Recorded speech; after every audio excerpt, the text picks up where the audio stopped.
The Matthew Books. Matthew, Tell Me About Heaven by Suzanne Ward. Published by Matthew Books. Facing Our Loss. Episode 2. We, Matthew's family, began to resume our lives without him.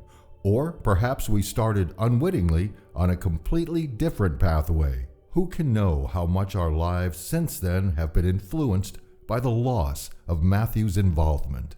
I don't know how I would have dealt with his death over the years if I'd had remained afterwards in Panama, a country for which I still have great fondness, surrounded by family and friends. Maybe I wouldn't have fared there any better than anywhere else because the facts were unchangeable. Never again could I hug my son or laugh with him. I'd never see him grow into a man, a husband, a father. And so I came back to a city of strangers and a job where I was expected to function responsibly, make sound decisions, and help my staff and colleagues feel comfortable around me. Eerily for the college administration, at the same time Matthew died, 3 other parents also lost children. The president's son, the same age as Matthew, had died in a car crash. A woman who became pregnant for the first time after 20 years of trying to have a baby had a stillborn girl.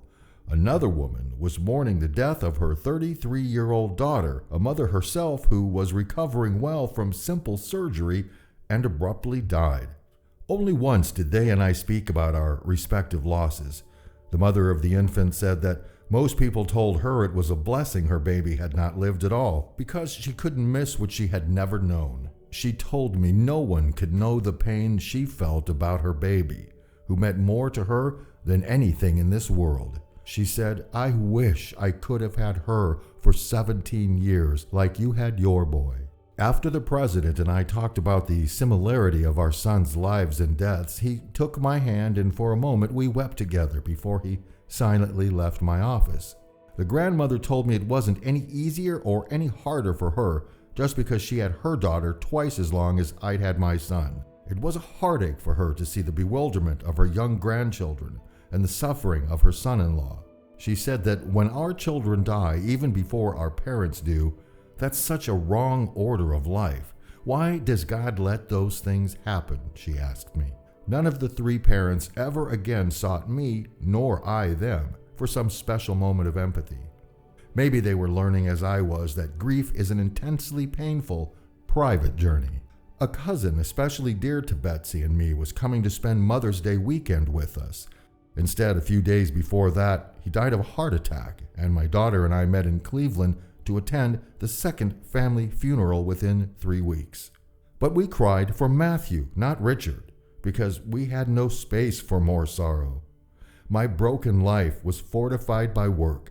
I was fortunate in having a staff of sensitive young people who also were good writers and meticulous copy editors.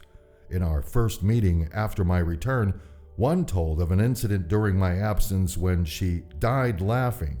I broke the sudden silence by assuring them that the expression was natural, it didn't hurt. And that was so because I didn't associate it with Matthew, but I did associate with him billboard ads for Pepsi, smiling faces, airlines, and pop radio stations. And it was in my half-hour drives to and from college that I allowed myself to cry. Weeknights I stayed at my office until 10 o'clock, often later, and on weekends I had a briefcase filled with manuscripts to read and edit. These were a reliable crutch when I was alone, requiring a level of concentration that could screen out feelings, and I stopped only when I fell asleep at the work at hand. My first weeks passed in that mechanical sphere, with only brief and infrequent moments of allowing the whole truth to overwhelm me. Twice, when agony was so consuming, I felt it was eating me alive. I made middle-of-the-night calls, not to family or dear friends, but unlikely choices. When I identified myself to the first, he told me nothing could be so important that it couldn't have waited until morning. The other, a recent acquaintance whose daughter had died the previous year, was indifferent to whether or not I could now empathize with his grief. A friend who knew Matthew well called, and after I told him, he said, "I don't want to hear this. It couldn't have happened." In June, looking gaunt and sober and with his leg in a cast, Michael came with his father for Betsy's graduation, and my youngest son came back with me to Philadelphia for the summer as planned. He hobbled around the college stuffing envelopes until he could start the gardening he'd been hired to do, unaware that his salary was siphoned from mine. Occasionally, we accepted invitations from people who meant to be thoughtful but hadn't an iota of understanding how painful it was for me to try to act cheerful. Michael seemed more at ease at those occasions than I, and he enjoyed his job and the compliments that the large courtyard had never looked better.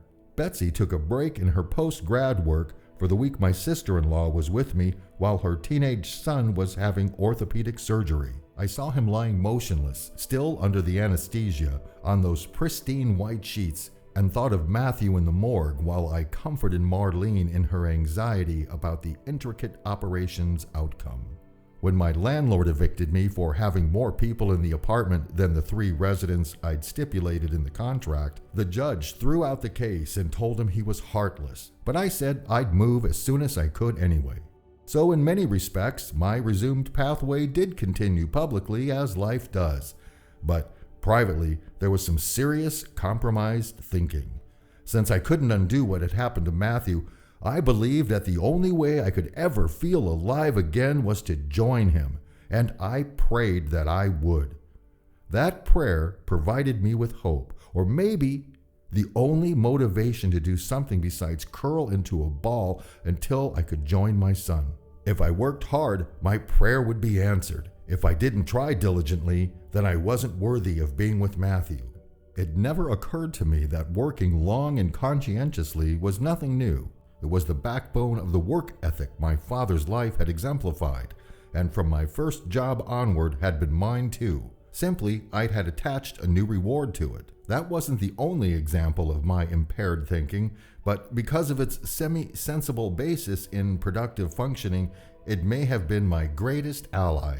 If there is a way to deal with the death of a child that encompasses sound judgment, I never was in touch with it. And I made some major foolish decisions that brought a series of problems and misery for the next few years. For instance, knowing that funding for the journal I was editing very likely would be switched to medical education programs and I would be out of a job, still, I bought a house rather than deal with any landlord again.